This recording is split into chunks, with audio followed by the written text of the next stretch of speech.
حبايب قلبي، عاملين ايه؟ يا رب تكونوا في احسن صحه واحسن حال. خلاص المدارس على الابواب، كل سنه وانتم طيبين. هنرجع بقى تاني نزعق وصوتنا يعلى ونقول يلا يا حبيبي عشان نكتب الهوم ورك؟ طب وانتي بتزعقي بقى هاتي كيلو دقيق وتعالي نعمل مع بعض احلى واطعم عيش فينو، طريقه ناجحه 100%. تعالى اوريكي بقى العيش الفينو اللي انا عملته قبل ما يدخل الفرن شكله عامل ازاي.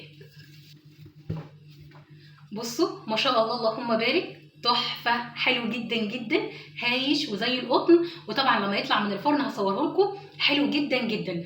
العيش لما يبقى منفوخ كده وهايش طبعا ده نتيجه انه طريقه ناجحه 100%، والعجينه بتاعته مظبوطه جدا جدا.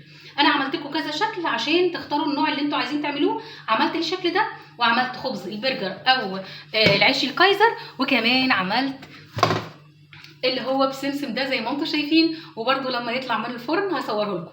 طريقه سهله وبسيطه. لو انت بتشوفي الفيديو من اي مكان ادخلي على قناتي على اليوتيوب مملكه سندريلا بالعربي، اميره عيد بالانجلش، هتشوفي احلى وانجح طريقه للعيش الفينو بكل انواعه، الكايزر والعادي واللي بسمسم.